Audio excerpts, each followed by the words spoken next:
আবারও বসিরহাট কোর্ট, কে না গামলা বসিরহাট কোর্টে আবার গেছে। হ্যাঁ, আমরা ভিডিও পাইনি কিন্তু জানতে পারলাম।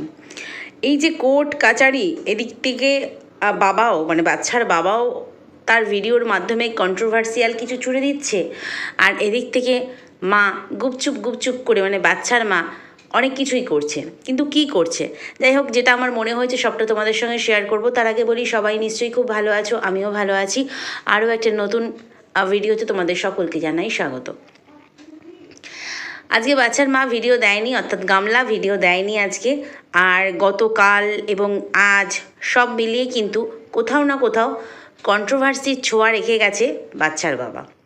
যে হ্যাঁ, একটা ভিডিও হাতে এসেছে, তোমাদের সে ব্যাপারে তোমাদের সঙ্গে আলোচনা করব এবং খুব তাড়াতাড়ি লাইভ আসব। কি ভিডিও হাতে এসেছে, কি এমন গোপন ভিডিও হাতে এসেছে, সেটা কিন্তু মানুষের মনে প্রশ্ন। আবার অনেকেই বলছে তোমার এরকম নির্ভেজাল ব্লগ দেখতেই ভালো লাগে। অবশ্যই এই যে বাড়িতে একটার পর একটা উন্নতি হচ্ছে, একটা লক্ষ্মীশ্রী ভাব বাড়িতে, সত্যিই দেখতে ভালো লাগে। এই বাড়ির ছাদে শেড হলো, তারপরে ছাদ রেস্টুরেন্ট হলো, সব কিছুই হচ্ছে একের পর এক। কোনোটাই বাবা মায়ের শখ অপূর্ণ রাখছে না। ঠাকুর ঘরে কালার হচ্ছে, সব কিছু হচ্ছে। এই যে মানুষ এইগুলোই কিন্তু দেখতে চায়, যে মানুষটা একটা ধোঁকা খেয়েছে 5 বছর সংসার করার পর, বউ চরিত্রহীনা বউ ঠকিয়েছে।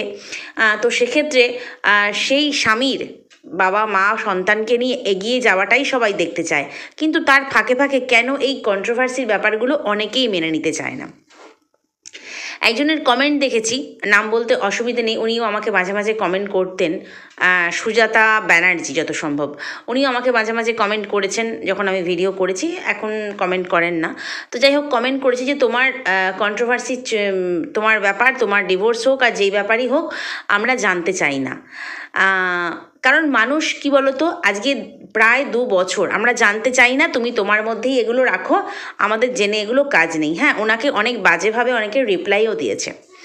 তো সেটা যার যার মানসিকতা, কে কীভাবে রিপ্লাই দেবে, কে কী কমেন্ট করবে, সেটা পরের কথা।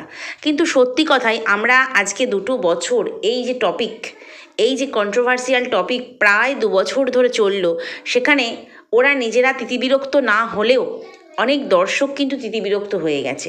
ইভেন দেখো, এই সময়ে অনেক কন্ট্রোভার্সি ক্রিয়েটররা তারা কি করছে না, অন্য টপিকের দিকে ঝুঁকে পড়ছে। যেমন সেনসেশনকে নিয়ে, রিয়াঙ্কাকে নিয়ে, তারপরে তোমার সুতপাকে নিয়ে।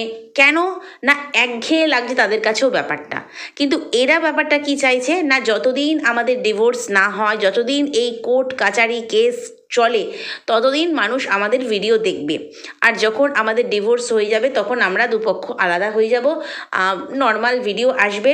কিন্তু আমার মনে হয় তখন কন্টেন্ট আরও ভালো হবে। ওরা বুঝতে পারছে না, ওরা ভাবছে ব্যাপারটাকে জিয়ে রাখলে আমাদের খুব ভালো হবে। এদিকে অবশ্যই বাচ্চার বাবা বলছে যে গঙ্গা স্নান করব, আমি বেঁচে যাব। সত্যিই যদি এতটা নিড থাকতো ডিভোর্সের জন্য, তাহলে কিন্তু সে সত্যিই বাঁচার পথটাই বেছে নিত, এটাকে জিয়ে রাখতো না। আর মাঝে মাঝে ওই কন্ট্রোভার্সি ছুড়ে ভিডিও বা লাইভ করতে আসতো না। কারণ এটা যখন স্টপ হয়ে গেছে, যখন দেখছে চুপচাপ হয়ে গেছে, দর্শকরা বা ক্রিয়েটররা অন্যদিকে ঝুঁকে যাচ্ছে, তখন ঠিক আবার কি বলছে যে আমি একটা ভিডিও করব, একটা লাইভ করব। একটা ভিডিও হাতে এসেছে। কী ধরনের ভিডিও হাতে আসতে পারে, সেটা অবশ্যই হয়তো মায়ের কোনো ভিডিও হাতে আসতে পারে। কারণ মায়ের এখন সবচেয়ে বড় শত্রু হয়ে গেছে, মানে গামলার সবচেয়ে বড় শত্রু হয়ে গেছে ফোকলা বা আরও অন্য কেউ, যারা এতদিন বাচ্চার বাবাকে সাপোর্ট করেছিল বা এই বাচ্চার মাকেও সাপোর্ট করেছিল। তারা অনেকে হয়তো মুখ ফিরিয়ে নিয়েছে, অনেকের তরফ থেকেই অনেকে মুখ ফিরিয়ে নিয়েছে। তো সেক্ষেত্রে হয়তো এই ধরনেরই কিছু ভিডিও, গোপন ভিডিও আর হাতে এসেছে।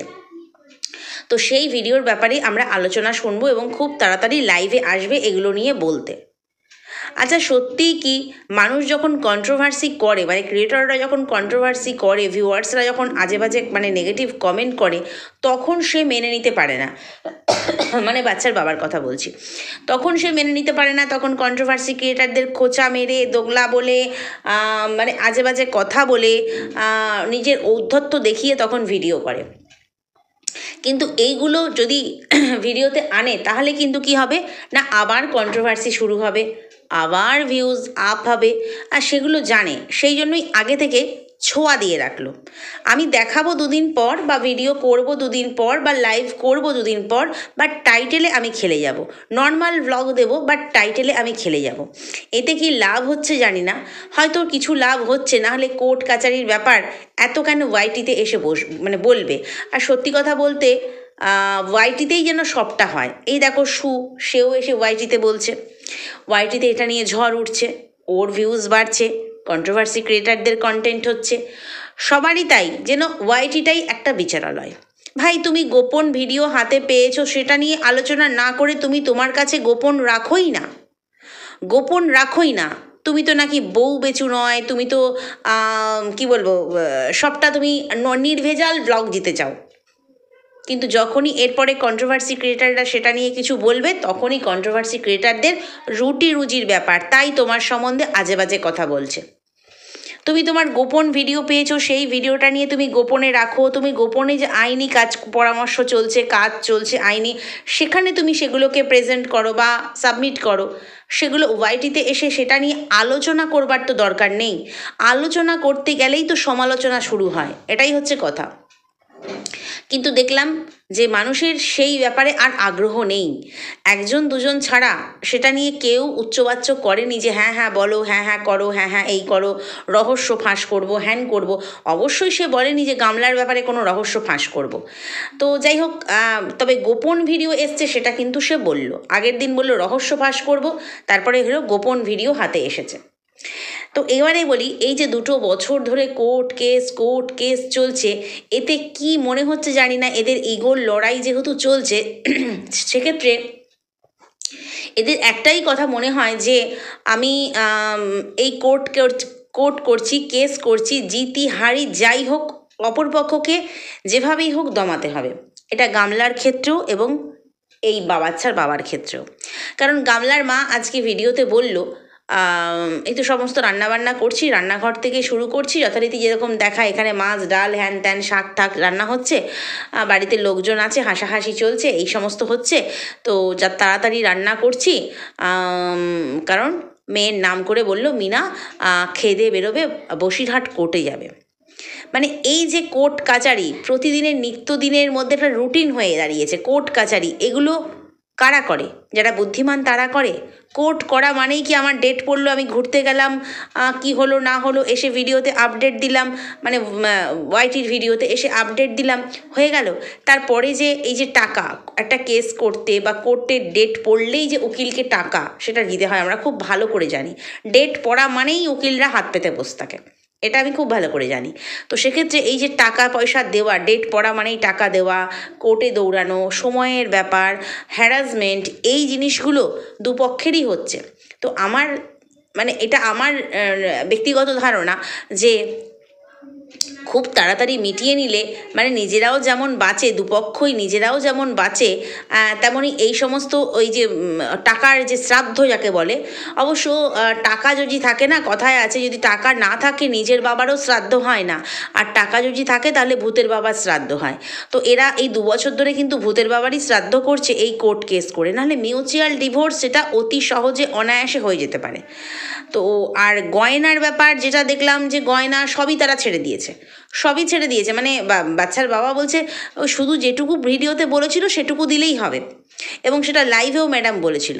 তো এত টাকার গয়নাও তারা ছেড়ে দিচ্ছে। প্রথমে বলেছিল এত লাখ টাকার, 15 লাখ টাকার গয়না নিয়ে চলে গেছে, তো সেখানে সব ছেড়ে দিল, শুধুমাত্র ওই শাখা বাঁধানো আর ওই কানের আর চেন আর ওই আংটিটার জন্য বসে রয়েছে, যেটা কিনা একদম স্ত্রীধন।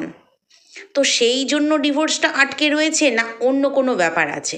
তো এইখানে যেটা আবার শোনা গেল যে বসিরহাট কোর্টে গেছে মেয়ে, তো কোর্টের ডেট পড়েছে, হয়তো কোর্টের ডেট পড়েছে সেই জন্যই গেছে, নাকি অন্য কোনোভাবে আবার কেস করবার জন্য গেছে, নাকি এই বসিরহাট কোর্টে কিছুদিন আগে শুনেছিলাম বাচ্চার বাবা বলেছিল ফটো নিয়ে যাচ্ছি, একটা বসিরহাট কোর্টে জমা দেবো, বিয়ের ফটো আর কি ফোকলার সাথে, তো বসিরহাট কোর্টে জমা দেবো, আবার যাচ্ছি রানাঘাট কোর্টে জমা দেবো।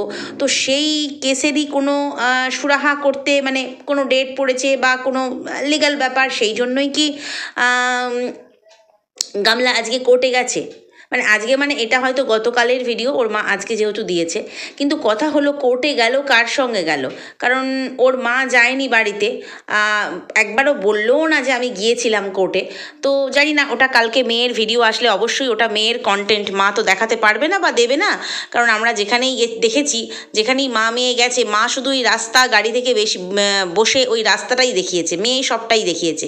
তো কোর্টে যদি মা গিয়েও থাকে মেয়ের সাথে, তাহলে সেক্ষেত্রে মা হচ্ছে তো বাড়িতে সারাদিন রান্না বান্না এই সমস্তই দেখালো, একবারও বললোও না গিয়েছি, বললো শরীর খুব খারাপ লাগছে সারাদিন কাজ করতে করতে, দুপুরবেলা খাওয়া দাওয়া করেও কথা বললো। তো জানি না কোর্টে কার সাথে গেছে।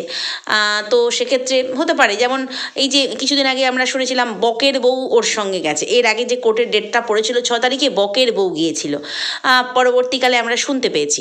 তো সেক্ষেত্রে ওর এখন মানে কি বলবো, সাথ দেওয়ার লোকের অভাব নেই।